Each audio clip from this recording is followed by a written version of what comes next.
का मतलब है। अरे भाई 100 में यदि 90 को बोल रहा है कि हमको यही चाहिए, दे दीजिए, लोकतंत्र है। आपको क्या दिक्कत है? उन लोग गढ़ा में घुसेगा, आपको क्या दिक्कत है? ये मेरा नहीं, देश के प्रथम गृह मंत्री सह उप प्रधानमंत्री सरदार वल्लभ भाई पटेल का कथन है कि लोकतंत्र यानी लोगों की मांगों को मान लेना। बहुत बड़ी आबादी। और ये 1932 के बारे में लोग ये दलील देते हैं कि माननीय हाईकोर्ट, रांची में जो माननीय हाईकोर्ट है, उन्होंने शायद 2002 के आसपास 27 नवंबर के आसपास इस नीति को रद्द कर दिया था। लोग क्या दलील देते हैं कि भाई हाईकोर्ट ने रद्द किया है। अरे हम क्या दलील देते हैं? अरे हाईकोर्ट क्या है, इस देश में हमने सुप्रीम कोर्ट को झुकते हुए देखा। कब? जल्लीकट्टू का मैटर उठा लीजिए। जल्लीकट्टू तमिलनाडु की एक परंपरा है। जिस प्रकार हमारे झारखंड में कहीं कहीं मुर्गा लड़ाई होता है, इधर शायद नहीं होता है। होता है? नहीं होता है, धनबाद बोकारो तरफ होता है। तो ठीक उसी प्रकार जल्लीकट्टू में माने जो बैल है उसको लेकर एक खेल होता था। तो सुप्रीम कोर्ट ने कहा कि भाई इससे बैलों को दिक्कत हो रहा है और भारतीय संविधान 48 के अनुसार वन्य जीव माने जीव जंतुओं को भी अधिकार इस देश में है। तो सुप्रीम कोर्ट ने इस नियम को, इस परंपरा को बोला कि रिजेक्ट, इसको मैंने बंद कीजिए। किसने? सुप्रीम कोर्ट ने। यहां तो हाईकोर्ट का बात हो रहा है। तमिलनाडु के आदमी सड़क में आए, पूरा भारी संख्या में सड़क में आए और एक लाइन बोला, ओ सुप्रीम कोर्ट, जब आपका पैदा नहीं हुए थे उससे हजारों साल पहले से हमारा बाप दादा का ये नियम है। यानी यदि बदलना है आप अपना निर्णय बदलिए, हम ये कार्यक्रम करेंगे। और सुप्रीम कोर्ट को अपना निर्णय को बदलना पड़ा। आज भी जल्लीकट्टू कार्यक्रम तमिलनाडु में चलता है। यहां तो हाई कोर्ट का बात हो रहा है। क्यों नियम बदला? न लोकतंत्र का मतलब है गर्दन की संख्या, लोकतंत्र का मतलब है सर की संख्या। तमिलनाडु में सर की संख्या सड़कों पर थी। झारखंड के लोग अपने रोजमर्रा की जिंदगी कहिए, आपसी मतभेद कहिए, आपसी खींचातानी कहिए, आपसी तालमेल की कमी कहिए, आपसी भाईचारा का ना होना कहिए, ये सर की संख्या दिखा नहीं पाए हैं। कल्पना कीजिए, 3.25 करोड़ की जनसंख्या, 1% यानी 3.25 लाख लोग जिस दिन विधानसभा के बाहर किसी भी नियम को बनाने के लिए खड़े हो जाएंगे, 81 के 81 विधायक अपना पसीना से ही पानी पी लेंगे। 1%, 3.25 लाख जनसंख्या। कल ही बंदी रखा गया था। यदि 1% लोग, 3.25 लाख लोग सड़कों पर बंदी के लिए आते हैं तो सोच के देखिए क्या नजारा है। तो हमारा जो कमजोरी है कि लोगों की एकजुटता का ना होना, हमारी कमजोरी है लोगों में भाईचारा का ना होना, आपसी तालमेल की कमी, और सबसे खास बात झारखंडियत विचारधारा का धीरे धीरे खत्म होना। सुप्रीम कोर्ट ने निर्णय को बदला है इसी प्रांत में, इसी देश में, इसी वतन में। तो हाईकोर्ट क्या बात है भाई? इसलिए आज कानून रहते हुए भी हम गैर कानूनी तरीके से सताए जा रहे हैं। अनुसूची 5 लातेहार जिला ये अनुसूची 5 का क्षेत्र है, यानी यहाँ जनजातियों के लिए विशेष सुरक्षा, उसके साथ साथ तमाम मूलवासियों के लिए विशेष सुरक्षा जमीन कानून है। लेकिन आज देखिए, धड़ल्ले से हमारी जमीनों को कब्जा किया जा रहा है, धड़ल्ले से हमारी जमीनों पर कंपनी लगाया जा रहा है, हमारी जमीनों पर फैक्ट्री स्थापित किया जा रहा है, हमारे जल जमीन जंगल को दूषित किया जा रहा है, और अब हाथ में हाथ धरे बैठे हैं। क्यों? जिनके भरोसे हमने राज की बागडोर सौंपी थी, आज वे लोग केवल और केवल अपने परिवार तक सीमित है, वे लोग केवल और केवल पूंजी तक सीमित है। इसलिए आज हमारा भविष्य अंधेरे में। आज आपको क्या लगता है हम क्या नहीं खो रहे हैं? हम बहुत, सबसे महत्वपूर्ण, हमारे पढ़ने वाले छात्र अपने उम्र के सबसे महत्वपूर्ण समय को खो रहे हैं। पुलिस की आखिरी बहाली कब आई थी? 2015-16 में। टीचर की बहाली कब आई थी? 15-16 में। आज 7 साल 8 साल बीत चुका है। नीति नहीं तो बहाली कहां से? हम क्या खो रहे हैं? अपना उम्र खो रहे हैं। सबसे महत्वपूर्ण उम्र जो हमारा 16 साल से 24 साल के बीच का होता है, उस उम्र को हम खो रहे हैं। हमारे नौजवान, हमारे पढ़ने लिखने वाली भाई बहनगण अपने उम्र के सबसे शक्तिशाली समय को खो रहे हैं। और आपको लगता है हम क्या खो रहे हैं? हमको क्या नुकसान हो रहा है? और एक नुकसान जो हो रहा है उसकी आप भरपाई जीवन में नहीं कर सकते। आखिर आप अपने भविष्य का निर्माण कैसे चाहते हैं? आप किस आधार पे बोलते हैं कि हमारा भविष्य ठीक होगा? वर्तमान को देख कर ना। आज वर्तमान के संघर्ष को देख कर ना कहते हैं कि हमारा भविष्य ठीक होगा। यदि हमारा वर्तमान इसका 8-10 साल बेकार कर दिया जाए, बर्बाद कर दिया जाए, तो कौन सा भविष्य हमारा सुरक्षित होगा? किस प्रकार के भविष्य को हम दुहाई देते हैं कि हमारा भविष्य मजबूत होगा? इसलिए आज समझने योग्य बातें हैं। आज सबसे पहले हम आपसे निवेदन करना चाहेंगे, जैसा कि हम देख पाए बड़ी बड़ी कंपनियां आपके क्षेत्र में भी स्थापित हो रही हैं। इसलिए आज जितने भी जानकार लोग हैं जो कंपनियों से संबंधित जानकारी रखते हैं, अपने लोग अपने लालच को त्याग करके अपने इस गांव के बचाने के लिए हम मानते हैं लातेहार के लोग धनबाद की लड़ाई नहीं लड़ेंगे, लेकिन समर्थन दे सकते हैं। धनबाद के लोग लातेहार की लड़ाई नहीं लड़ेंगे, लेकिन घर बैठे अपना समर्थन दे सकते हैं प्रेस के माध्यम से, किसी अन्य माध्यम से, कि हम लातेहार के झारखंडी बंधुओं के साथ खड़े हैं, उनके साथ जो जुल्म हो रहा है उस जुल्म का हम प्रतिकार करते हैं।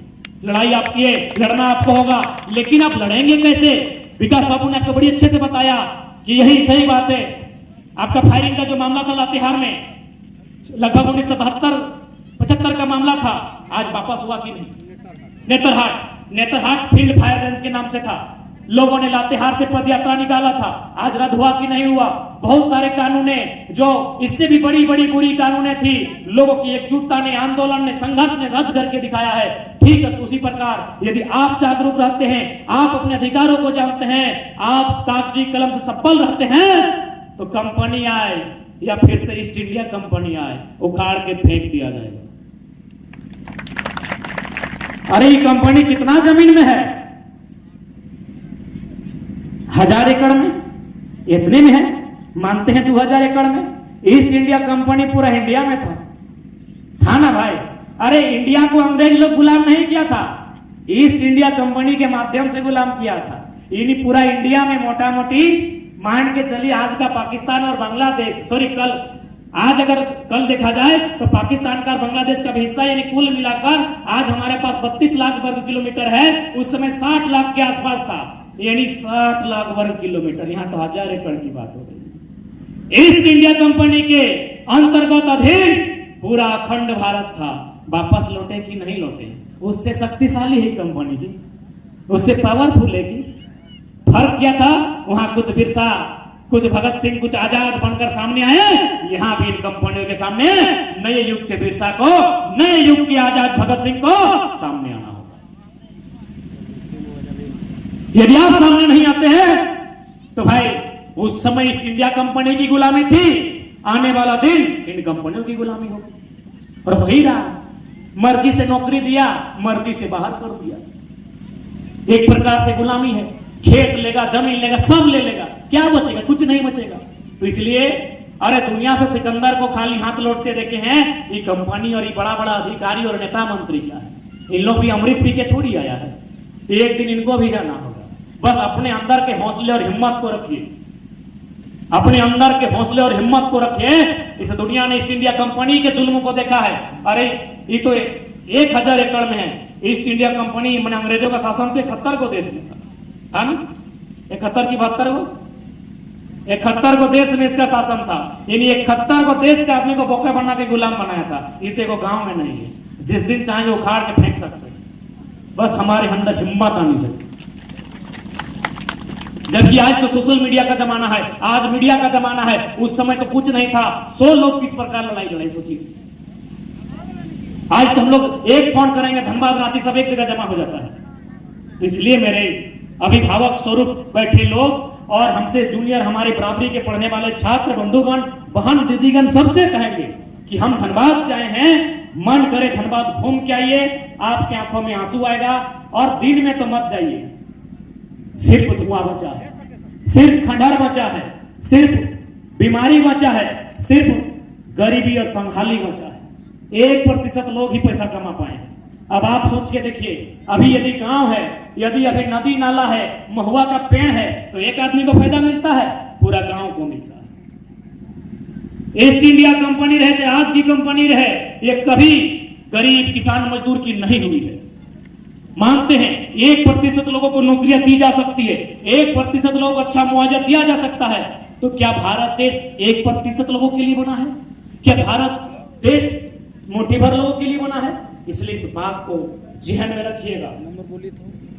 भारत सरकार का जो भूमि अधिग्रहण अधिनियम 2013 उसमें स्पष्ट लिखा है, यदि कोई कंपनी या फिर सरकार या राज्य सरकार, केंद्र सरकार या राज्य सरकार किसी योजना के लिए यदि जमीन लेता है तो ग्रामीणों की सहमति होनी चाहिए, 80% ग्रामीणों की सहमति होनी चाहिए, अच्छा मुआवजा मिलना चाहिए, नौकरी मिलना चाहिए, पेमेंट मिलना चाहिए, तब जाके विस्थापित कर सकते हैं। लेकिन कंपनी क्या बोलती है, नहीं, झारखंड में हम लोग 1894 का भूमि अधिग्रहण कानून मानते हैं। पढ़िएगा, 1894 का भूमि अधिग्रहण कानून अंग्रेजों का कानून था, जो झारखंडियों के लिए मौत का फरमान था। 1894 का कानून हमारे लिए मौत का फरमान था, और ये कंपनी बोलती है हम उसको मानते। कहा इसको मानेंगे जी? जब भारत सरकार के पास 2013 का कानून है, जब और भी समता एक्ट है, सुप्रीम कोर्ट का जजमेंट है खनिज को लेकर, तो आप 1894 क्यों मानेंगे? वो तो रद्द हो चुका है कब का। हाँ, अगर वो रहता आज भी तो उसको माना जा सकता। यही नहीं, आज यदि किसी माध्यम से कंपनी तक हमारी आवाज जाती है तो उनको भी हम चेतावनी देना चाहेंगे कि यही कंपनी जब मध्य प्रदेश में काम करती है तो ठीक काम करती है। मध्य प्रदेश में नॉर्दर्न कोल लिमिटेड, जैसे हमारे यहाँ डीवीसी है, एनटीपीसी है, ईस्टर्न कोल लिमिटेड है, भारत कोकिंग कोल लिमिटेड है, सेंटर कोल लिमिटेड है, ठीक उसी प्रकार मध्य प्रदेश का सिंगरौली नामक क्षेत्र है, वहां नॉर्दर्न कोल लिमिटेड है। नॉर्दर्न कोल लिमिटेड क्या करती है? कोयला खनन का कार्य करती है, लेकिन सबसे पहले क्या करती है? एक सर्वे की टीम बनाती है। जिन लोगों की जमीन पर कोयला मिला है, जिनको विस्थापित करना हो, सबसे पहले उनको चिन्हित करती है, और क्या करती है? उनको कहीं दूसरी जगह जमीन अलॉटमेंट करती है, चाहे 25 डिसमिल रहे, 30 डिसमिल रहे, सबको बराबर देती है। जमीन अलॉटमेंट करने के बाद कंपनी पैसा नहीं देती है, उस जमीन पर उसको फ्लैट मकान बना कर देती है, और पैसा तो ऊपर से देती है प्लस नौकरी देती है। बताइए झारखंड में ऐसा कानून है? बताइए झारखंड में ऐसा कानून है? तो स्थानीय डीसी रहे या फिर जो कानूनी विधि विधान को संभालते हैं, या राज्य सरकार रहे, कि भाई इतना गंदा नीति राज्य के साथ क्यों? हमने क्या गुनाह किया है? यही कोयला कंपनियां मध्य प्रदेश में ठीक काम करती है, यही कोयला कंपनियां नागपुर महाराष्ट्र में ठीक काम करती है। वेस्टर्न कोल लिमिटेड WCL, वहां भी यही कानून है, सेम प्रावधान है। यही कंपनियां उड़ीसा में महानदी कोल लिमिटेड MCL, वहां भी ठीक काम करती है। 8 कोयला की यूनिट है, लगभग 3 या 4 यूनिट झारखंड में है, बाकी यूनिट अच्छा काम करती है। जितना भी प्रदेश है वहां अच्छा काम करती है, लेकिन पता नहीं जब ये झारखंड आती है इनकी दोहरी नीति क्यों होती है? इसकी दोहरी नीति का कारण है बिके हुए नेता।